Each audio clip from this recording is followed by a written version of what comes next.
welcome to Moneycontrol. Higher input cost, lower export, escalated debt, and trim capex. That's been the story for 2022, at least for the steel industry. How different would 2023 be, both in terms of the macroeconomic situation and also the company's respective strategies and the visions that they have? What is the industry expectation from Budget 2023? Let's find it out. Hi there, I'm Nikki, and with me to answer all these questions is the new Managing Director of JSPL, Mr. Jha, who otherwise is quite a veteran in the industry. Mr. Jha, quickly I would want to chat with you on the expectations for budget. I'm sure there is a lot to chat, but we're running out of time there, so I'm going to be quickly asking you about the budget expectation, both in terms of MIP, in terms of anti-dumping duty, or in terms of BCD. What do you think would give the required kicker to the industry? Because you've spoken, enough and more about how imports are also now rising in the country. So, what do you expect the government to do right now, or you expect from the government in this budget? See, from the steel industry perspective, we have always looked for level playing field. We have maintained that steel industry actually has a real potential of decarbonization, and we have been supporters of coal gasification. We have been looking for beneficiation of iron ore and not to be treated at the same level as the good ore.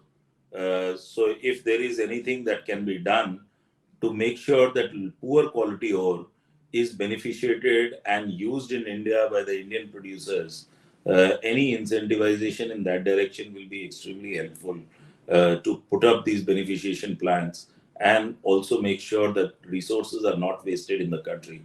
So both on the coal and iron ore side, we would say coal gasification on the coal side. Also, if it is possible, then a lot of high ash coal, which is coking coal, which India is short of. If this coal was available to the steel plants to use it as a coking coal, for which the permissions will have to be given in order to set up the coal washeries, then this is conservation of resources as well as conservation of foreign exchange for India. And it is extremely helpful from environmental perspective, cost perspective, etc.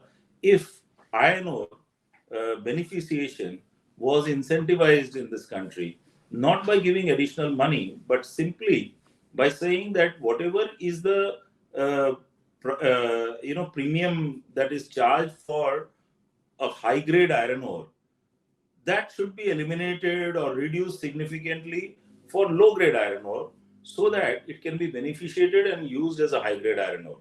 If we get these kind of facilities, India has enough of iron ore, and it will be able to fight the battle internationally on a much stronger footing. It can become the true make in India steel for the world. And there is, of course, the steel minister is talking about make in India labeling, etc. So there have to be standards created against that. And we would be very, very supportive of any such actions. But we must make in India steel for the world using level playing field and incentivization for using low grade iron ore and coal gasification. Okay, any kind of anti-dumping duty expectations there, because the imports are also on an uptick? See, this is the job of the watchdog to constantly, it is not through the budgeting exercise that we expected, but it is the job of the watchdog to make sure that there is no dumping that takes place in India. And therefore, quality standards, norms, checking, so that whenever the import comes into India, it is not tin plate waste that comes in, it is not the substandard quality that comes in, and nobody is trying to subsidize the steel that enters this country. That is what is level playing field.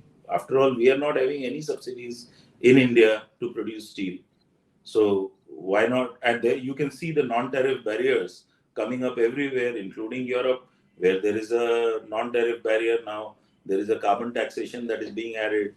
So Sure. all these kind of non-tariff barriers that come up, India should also protect itself. So in that case, you are expecting some amount of protection coming in from the government on that count, but any expectation coming in on the basic custom duty for that matter? That's why I said that we are not asking for any of that. Our ask is very simple: keep a level playing field. If others are putting non-tariff barriers, we shouldn't become the dumping ground for steel from the world.